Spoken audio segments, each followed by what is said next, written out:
This is Social Leopards. I'm Bea. And I'm Beth. A leopard is a solitary creature living in the jungle, but often not seen or noticed. Are you a solitary creature trying to navigate the social jungle? This show explores loneliness and the many ways forward. Welcome to Social Leopards. Hello, everybody. Welcome back. And today we are here with Macfayden, and his Substack intro reveals the following. He overcame PTSD after a 20-year fight which nearly destroyed him. He now uses what he learned to help people overcome challenges related to PTSD and mental health, and that's through building resilience in their daily lives. And so we're so happy to have you here with us, Liam. Welcome. Yeah, thanks for having me on. Yeah. So what transpired in your life that eventually inspired you to become an advocate for mental health and trauma awareness? Yeah, so I joined the police in 2003 and very quickly saw trauma after trauma. So after about 3 months of being a police officer, I was called with it was a Saturday night and I was with my sergeant, and we were called to two teenage girls that sounded like they'd fallen from the sky. I just want to check, how graphic do you want me to be in this? I think you can share whatever is in your heart and on your mind. This is an over 18 podcast, so it's all adults listening. Yep. Okay, so I was called to two girls. It sounded like they'd fallen out of the sky, which is what the caller had said. And it turned out that they'd both jumped off of a tower block. One was 16 and one was 18. When I got there, the 16-year-old was still barely alive and she was taken away quite quickly. The 18-year-old was already dead, and I was tasked with guarding her body for about 4 hours. And throughout that time, there was other police around, but they were doing other things. So it was just me and her for 4 hours. So I got to absorb every injury, the sort of loneliness of the situation where there was no one else to reach out to for that time. And I felt different afterwards, but I held my sadness in. I realised that I knew of the girl that had died because I used to work in a shop and she lived across the road from the shop. So I pieced together that although I wasn't friends with her, I knew of her, but I had to hold it in because I was a police officer and police officers have to appear to be strong. But I knew once I left the police station later that morning that something was different in me, and that's when my descent into post-traumatic stress disorder happened. I had therapy briefly, and that was the only time that it worked. But it worked to the extent that my colleagues then deemed that I could go back to policing, and that led to more traumas. And by that point, therapy never worked for me again. And then that gradually I got worse and worse until I was medically retired at 27. And when I was medically retired, I was told I was 100% disabled for the rest of my life. Oh, wow. So your therapist told you were disabled? Like, how do they come to that conclusion? Psychiatrists told, because the police were going to have to assess me for whether I was eligible for an injury award. They made it as hard as possible to be diagnosed. So they sent me to two psychiatrists and a doctor, a false medical examiner, and they all diagnosed me with post-traumatic stress disorder, and the false medical examiner said 100% disabled for the rest of my life. Wow.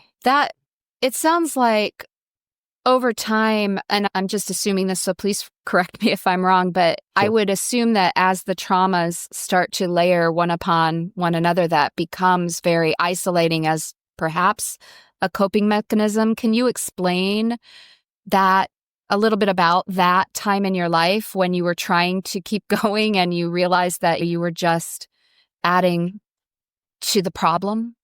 Yeah, so I was very eager to go back to policing after that first incident. So I was over the moon that the doctors at that point said that I could. And after that, I went to the first incident was by far the one that affected me the most. But then I went to a lot of other ones. Like the very next one I went to was a young man that hadn't been seen for a couple of weeks, and there was a bad smell coming out of where he lived. And as I broke the door down, I bumped into him because he'd hung himself by the door, and he'd been there for 2 weeks. That was much more visually intense than the first one, but for some reason I found the first one sadder. I don't know why, because they're both sad, but it's just how my mind works. And as time went on, I couldn't relate to the average person because the average person doesn't understand the things that I'm talking about. So I relied more and more in on other police. The police have got a very macho culture where you don't show weakness, so that wasn't healthy for me.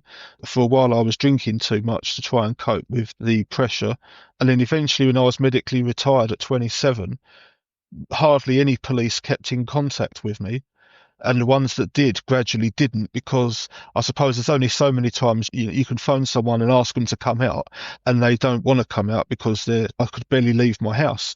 The police fell away. They were the only ones that understood what I was experiencing.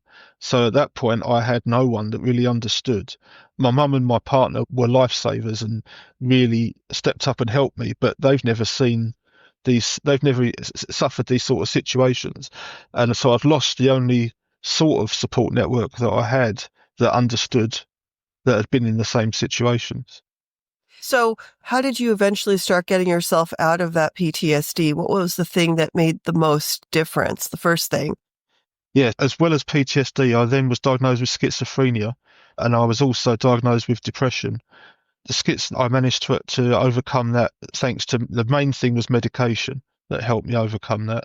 And medication brought me to a level where I could then reassess the life that my life was in effect ruined by that point. I hardly ever left the house. I had no interest, no hobbies. So the medication brought me to a point where I could actually get out of bed and then do stuff to help myself. But without the medication, I don't know where I'd be, because I needed that boost to get going. But in terms of overcoming the post-traumatic stress disorder, that has only happened in the last few years. And that came about mainly through, first I discovered a love for writing, which helped me, one, make sense, put the pain that I'd suffered to good use, because I could use it to help other people. And two, I realized that I loved the process of creating through writing. And ironically, I think I've helped more people through writing than I ever did through being a policeman. And I saved myself a lot of trauma along the way. So I wish I could have skipped the police part and gone Yeah, straight well, to the writing. I do think that the one thing that makes a difference, and you've experienced it, I think, is you finally realized you were not alone by taking your story out and giving people, telling people what happened to you. And then you interacted and you helped other people. And that whole relationship that you created just, I think, also saved you. Would you think that's true? In trying to help others, I helped myself. And also, writing untangles the knots that are in my head. To write, you have to clarify what you're thinking, and a lot of time I hadn't clarified. It was all just spinning around in vicious circles in my mind. And obviously the pain wasn't wasted if I could put it to good use. And until that point, I hadn't been able to put it to good use. But I was still at that point plagued with flashbacks and nightmares and intrusive thoughts and all the classic PTSD type symptoms. And I tried for 20 years. I tried therapy after therapy, and at best they hadn't worked, and at worst I found the therapist terrible. And so I realised that I had to do something to help myself, because I'd already been in a mental hospital briefly, and I'd seen what life was going to be like for me if I didn't get better. So I did a thing based on like gradual exposure. I broke my traumas down into segments. So like the first segment could be writing about the trauma. So I've not had to say anything out loud, and I've not had to put myself in any kind of risky situation. Like just writing it on the screen and seeing how that felt. And at first that was a bit stressful, but the more I wrote about it, the easier it was. So then the next stage was to talk about the trauma, maybe not in graphic detail, but just say what it was, where I'd been, and what had happened. Then the third stage was more detail. So say to someone who's able to listen what I'd seen, what the injuries were, and everything else. Then the next stage would be to go to the scenes of where the traumas were, because at one point I couldn't go to, there was whole cities where I couldn't go because they reminded me of what had happened. So I confronted going to those places and feeling that stress. And gradually, by doing this step by step, I got to the point where these traumas have no weight over me anymore at all. I don't have flashbacks. I don't have nightmares. I can talk about whatever, and I've got Wow. no problems anymore. I'm really impressed with how you did that, but that was a brilliant way of doing it. Thanks. I do still have to take meds, so I've not completely gone back to normal, but yeah. I'll share that my mother was on medication for the majority of her adult life, and I always knew when she would start self-dosing down. Oh, yeah. And it was a chemical imbalance, and so when that brain imbalance started to lean one way, then she would become very illogical in her thinking. So medication has its place, and it Definitely. is obviously a lifesaver in certain instances, because I'm sure that a lot of people who don't understand or never become diagnosed, or there are people that are struggling big time and they just don't even understand why, and they don't see the point in seeking help. This is a really strong story about the importance of seeking help, because it can definitely make a difference. And it doesn't mean that self-help isn't playing a part in that. You still have to take control and do the things that are going to help you feel healed holistically, right? Yeah. But medication definitely has its place when it's appropriate. Yeah, and you're really lucky that you found the one that works for you, probably is biochemically good for you, doesn't give you a huge amount of side effects. Because I think that is the first thing that people struggle with when they have like depression or traumatic experience, is getting the correct one. And it's hard to figure out how to do it for doctors. And sometimes they'll try so many that the person just gives up and never gets the right medication, never really gets better. So I'm so pleased that you found the right people to help you and get that right medication for you. I mean, that was a long, tough process, because I have to take antipsychotics, antidepressants, and a mood stabilizer. And it took maybe 10 different types of meds to find the good one. And along the way, I mean, I've always loved doing martial arts and exercise. But when I started taking antipsychotics for the first time, I gained 85 pounds of weight in a year, which was another nail in the depression for me, because it took yet another thing that I loved away, which was being fit. And as well as doing that, my speech slurred with these antipsychotics. I was sleeping up to 15 hours a day, and it was unbearable. And the problem is, these different meds have you have to give them 6 weeks usually to see if they're going to work. So if you've got really bad depression, you're desperate for something to work. Yeah. You've got to give it 6 weeks, and then if you find it doesn't work, you've got to try another one and give that 6 weeks. And it feels like years. And luckily, they found the right combination, which strangely, I'd already been on those meds before without much success. Then we tried them again, and then the depression went and hasn't come back. And the depression is the biggest thing that really destroyed me. I know comparative schizophrenia might be a more severe illness, but it's always been the depression that scares the life out of me, because that takes away every bit of enjoyment and every bit of hope in life. Eventually I got lucky, but Yeah, I agree with you. Depression is huge. Yeah, it affects everything. Yep. Yeah, and it's a term that's thrown around a lot, but I think a lot of people don't understand the difference between sadness and depression. Yeah. During that time, when you were in that period of struggle before things started to turn for the better, I know that you and I had conversed before the interview about how that gave you that you experienced a lot of loneliness as a result of this almost self-isolation, right? Yeah. So can you explain, did you know at the time that you were lonely, or was the depression the more prevailing feeling that you were trying to cope with? Luckily for me, I don't need a lot of people around. I'm quite okay being on my own, or just with my partner or a friend. I don't need to be around a lot of people. So I'm all right with my own company, but it's nice to have the choice if you wanted to talk to someone that understands the situation. As I say, I could always talk to my mum. I could always talk to my partner. My dad was up and down. Sometimes I could talk to him, sometimes not. And they would do their best, but there was no one I could talk to that actually understood the situation. So I felt lonely at times because I didn't have the choice in the matter. Whereas usually you can be, I want to spend the weekend by myself, but if I wanted to, I could call so, and that'd make a difference. But there was no choice for me. And I was scared to do anything about it because I couldn't leave my house hardly because I had all these mental health problems going on. I was trapped in a way. Had you dealt with loneliness prior to this period in your life? But with it, when I was at school, say from the age of 11 to 17, I was bullied quite badly.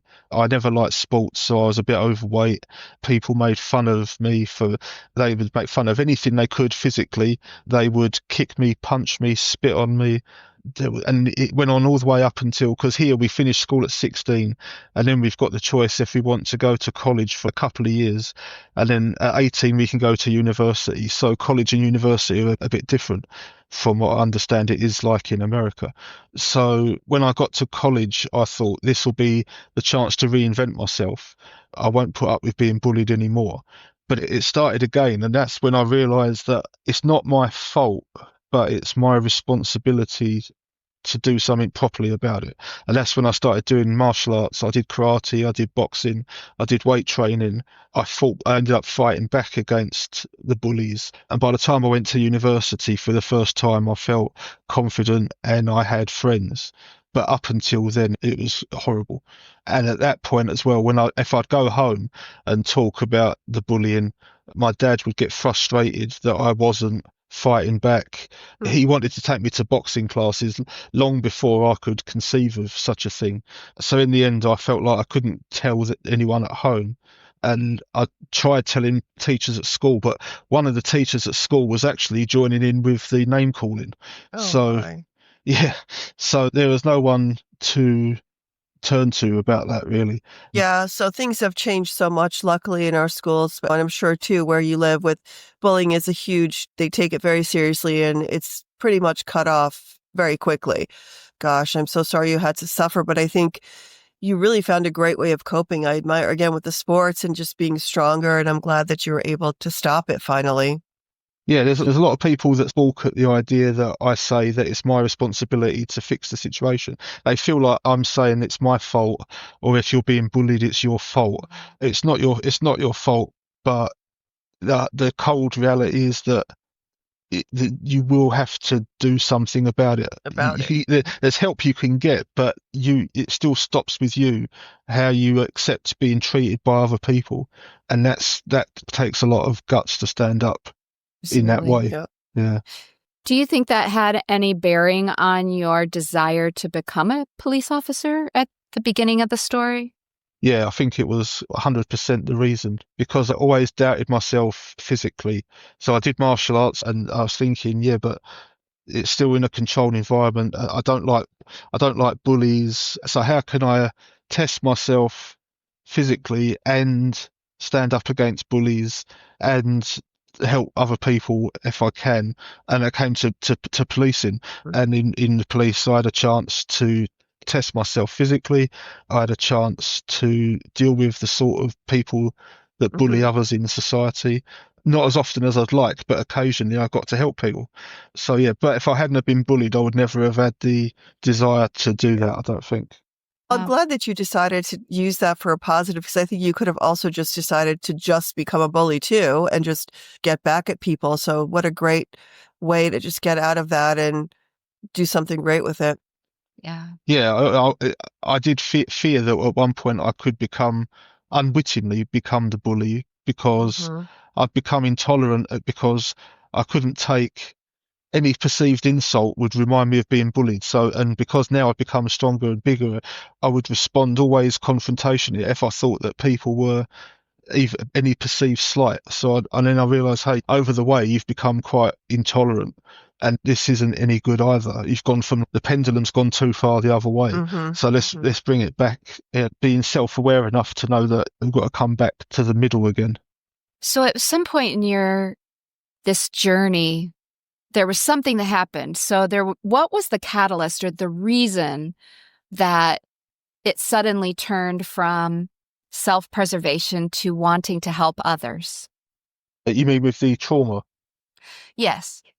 yeah, didn't have any purpose in life once I left the police. So it didn't, for a long time, it didn't matter if I got out of bed in the morning. It didn't matter if I could do anything or I could do nothing, and it didn't make any difference. And I tried different things, like I tried learning Japanese to try and occupy my mind.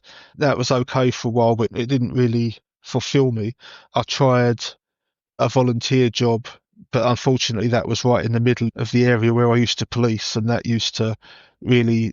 When I saw police cars go past, going on blue lights, going somewhere, and I thought, oh, that used to be me, but now I'm in this shop. I tried different things, but none of it really resonated or worked to take away that lack of purpose I was feeling. And then I just thought, one day I thought, oh, I found Medium, the website, which is a website where just about anybody can write articles about anything. And I thought, oh, I'll just write one about self-improvement. So I wrote a really bad article about self-improvement, very generic stuff. But I thought that's quite interesting. So I started reading other people's articles. And then I realized that I could write more personal articles about what I'd experienced. So I started to write articles, and at first it was quite painful. Like sometimes I'd write an article and then I'd have nightmares for 3 days because I thought if you're going to do this, you've got to do it, 100%. And most people, the difference between I thought, how can I differentiate myself from just about the hundreds or the thousands of other people that are out there? And I could do it by being as raw as possible. If it hurt to write it, that was the thing that I feel like I should write, and that's also how I overcame parts of the trauma with the exposure thing, by writing down the things that hurt me the most. And that's what I've tried to do to this day. Now not much hurts me, so it doesn't hurt me to write articles, but until I got used to it, it would stir up bad feelings. Mm-hmm. And they talk about the way to heal is that you actually have to go there. You have to go to that painful memory and you have to somehow get it out and get through that pain, and then you can finally heal. So Yeah, and I think most people would do that with a therapist. But like I say, my experience with the therapy were terrible, so I didn't have that to fall back on. So I had to do it myself. Yeah, and to your point, I think it's very difficult to find an appropriate therapist, just someone who's really experienced in that particular field, who you connect with, who understands you, who's able to listen. So I think all those things. So I don't think it's unique that you had a struggle to find somebody who could really get you. So I'm glad you found something else, though. Yeah, sure. I had one therapist used to throw cushions at me when she was a trauma therapist, and if I was talking to her about trauma and I swallowed, so I just paused to swallow, she'd interpret that as me being about to break down, and she'd throw, all of a sudden a cushion would come across the room, and she'd shout, "Catch!" And then you'd have to catch the cushion, and that's her way of snapping me out of a flashback that I wasn't going into.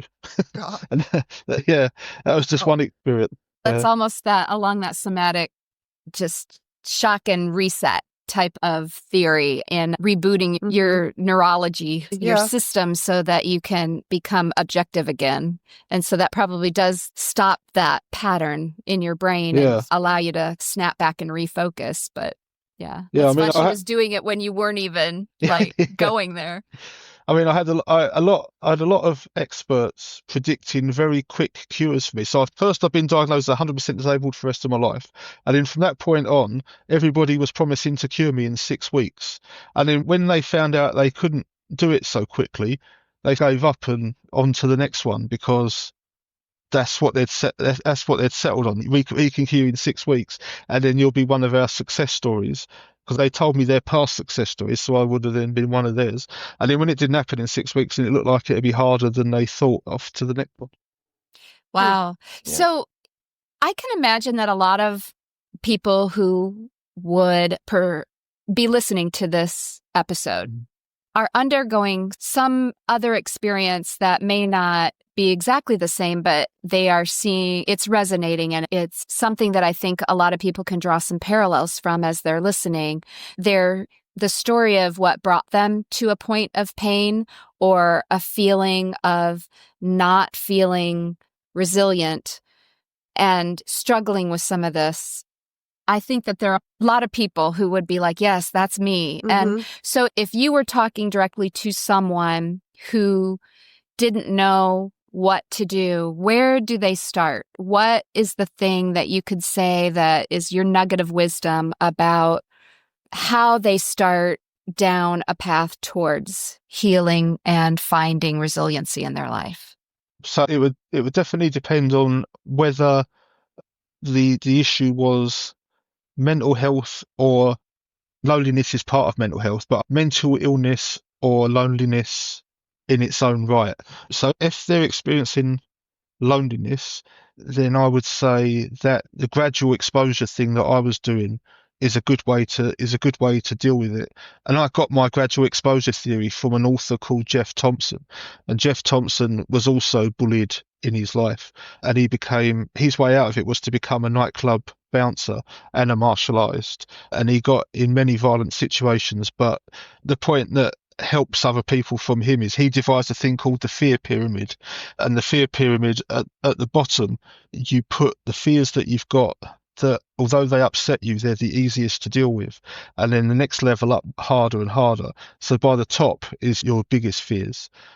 But by the time you get to the biggest fear, you're only one level away, because you've overcome so many fears on the way up. So, for example, the first fear could be, if it was spiders, then you break that down to maybe look at a spider, maybe hold a spider, and break it down into as many steps as necessary. So if you're feeling loneliness, what is the easiest thing you could do that will cause you some discomfort, probably, but also that you're most likely to be able to overcome, and then build up from that base. Whatever you do is probably going to feel difficult at first, but once you've overcome a couple of those levels of the fear pyramid, you should have the confidence to know that you've found difficult things and you've overcome them. So for loneliness, perhaps the first one could be making friends online, because that's low risk. The second thing could be find either you've got a hobby or finding a hobby that involves joining a club. For example, one of the things I used to really like to do was play chess. I never went to play at a chess club, but that could be one of the things, if you was lonely, you could go to. And you haven't got to worry in those sort of clubs about conversation or icebreakers or nothing, because your focus is the game. But it's still a chance to make friends with someone that already shares your interest. So you're not going into a social situation where you don't know if you've got anything in common. You've already got something in common. And there's also structure too, which is probably a good thing. Yeah, exactly. And everyone's there for the same thing. And then that maybe by then you're no longer feeling lonely. Maybe you make friends there. But if you wanted to go further, then the next stage might be going to a bar or somewhere where you don't know whether you're going to make friends or not. Maybe you won't. And although that feels scary now, by the time you've been to the chess club or whatever it is for you, it'll feel less scary to go to the bar to make friends. So it's a steady thing. Now, if it's mental health related, I would definitely go to see a doctor first and be guided by them.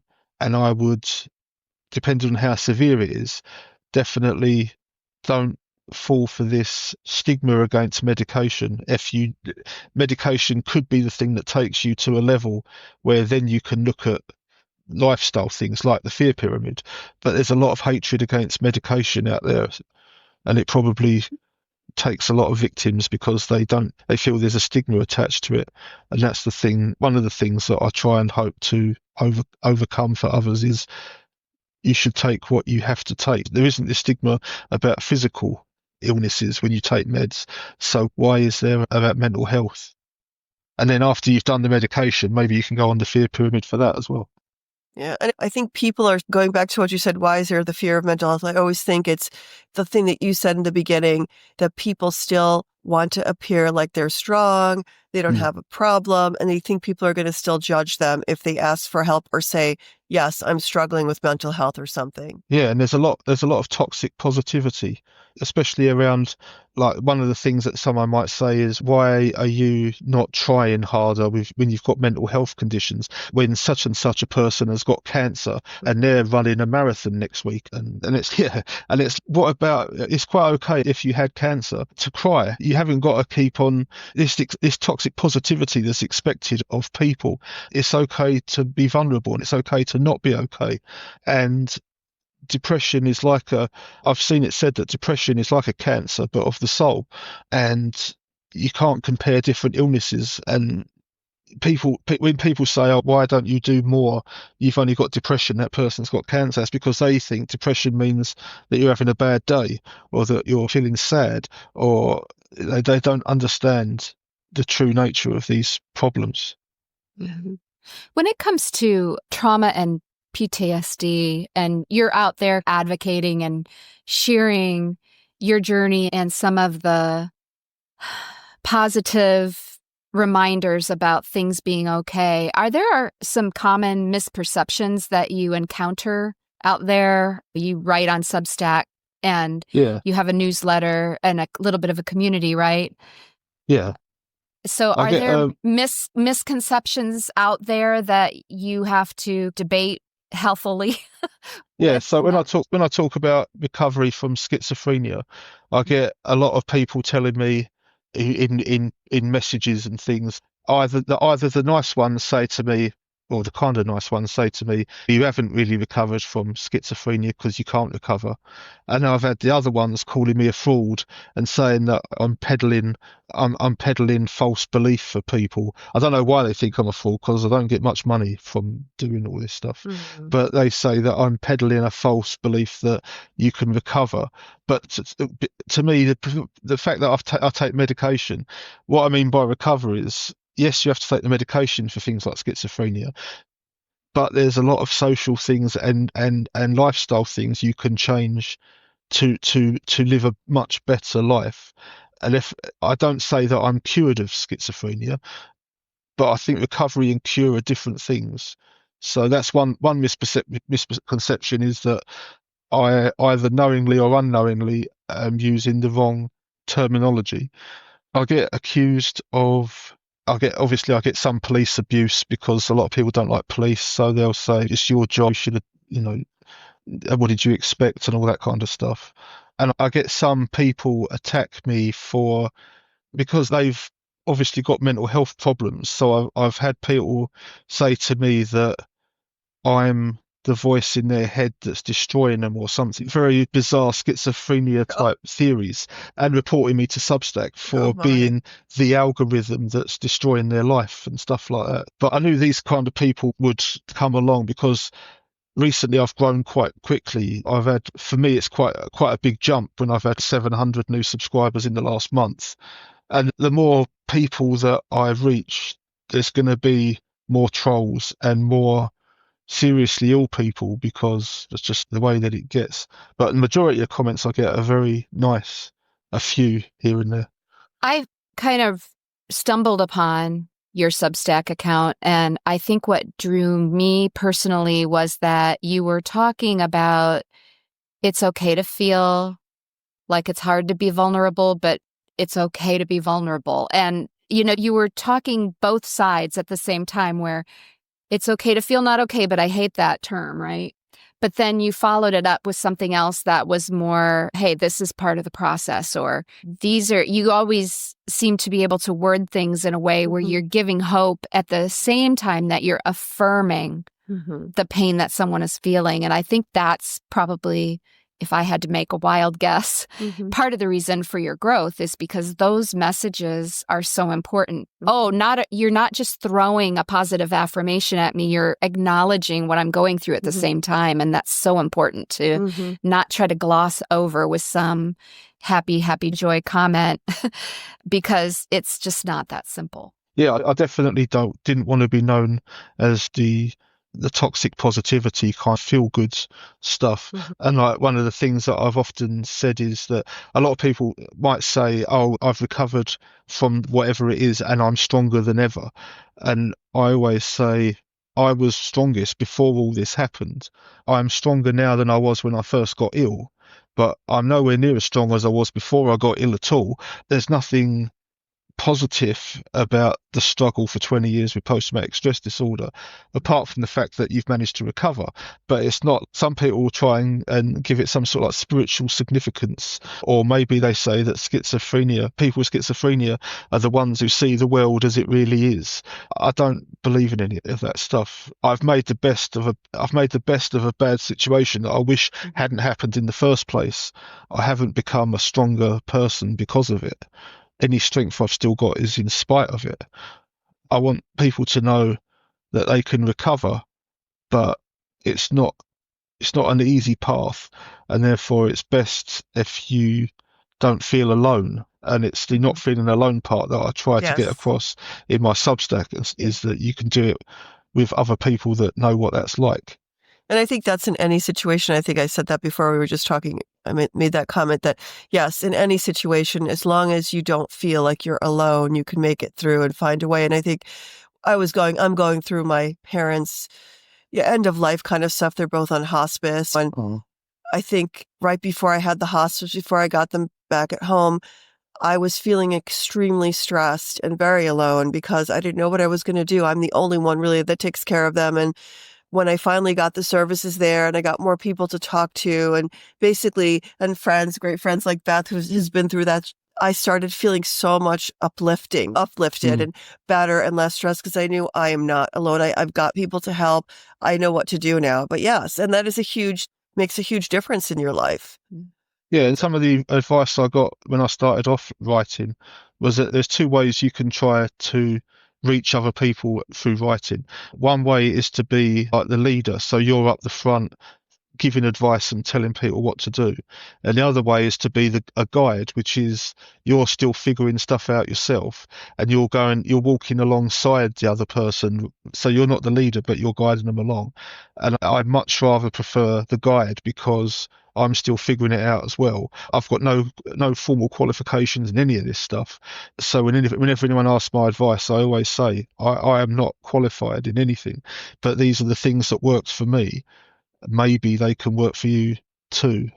And it makes me feel better as well because then I'm part of the group where we guide each other, not me out the front claiming to be some kind of guru that's got all the answers, because I've got very few answers.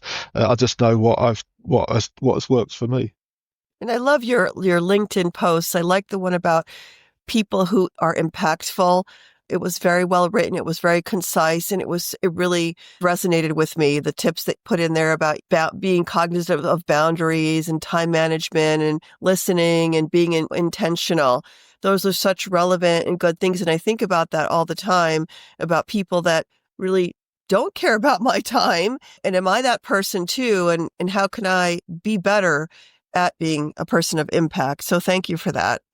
Yeah, time is the most important thing that we've got. When people don't value your time, that's my pet hate, especially when it comes to things like workmen coming round for an appointment.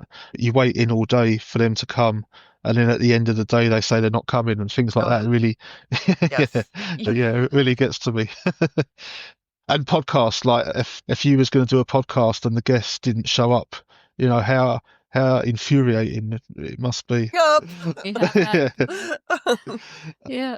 What role, because I don't know, this just popped in my head as you were talking a few minutes ago. What role does self-compassion play as you're healing from trauma and PTSD?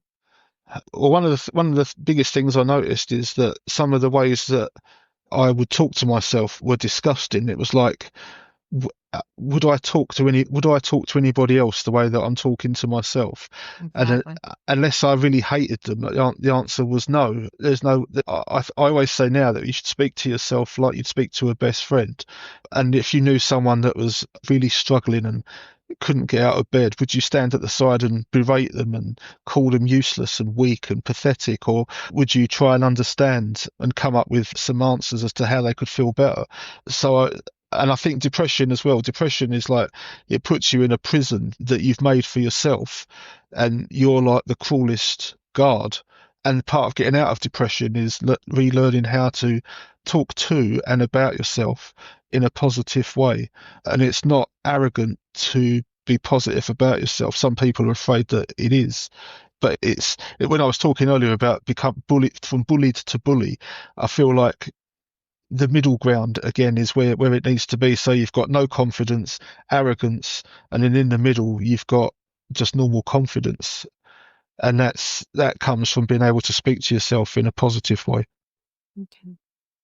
I think our time is just about up, so I wanted to segue back to your Substack, and I don't know if you have other social media that you would like to share with our audience, because I feel like a lot of people would like to check you out on Substack. So you want to give your details, and please know, audience, that they will also be in the show notes. Yeah, there's no other platforms really. I channel everything towards my Substack, which is Trauma to Strength at Substack. And I've got other platforms that I copy and paste stuff from Substack too, but Substack is the place where I spend most of my time. Yep. And it's Trauma to Strength. Trauma to Strength. Thank you very much. Yeah. We appreciate your time and your insights today. It was very thanks for having me on. Pleasure meeting you. Yeah, You're just really just amazing for everything that you've gone through. I admire your strength. So thank you. Thank you as well.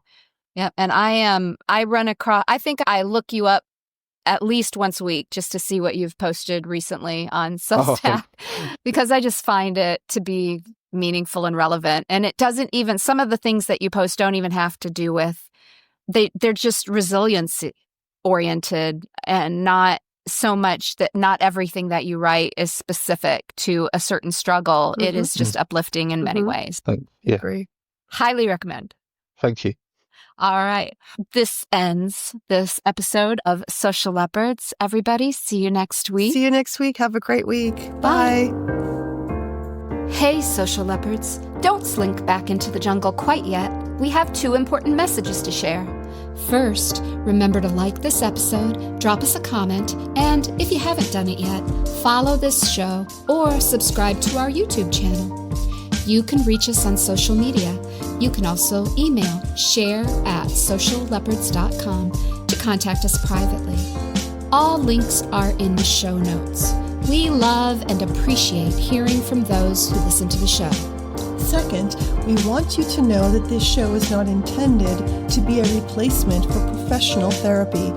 If you are struggling or if you need to interact with another person, check out the show notes for resources. Thanks for listening.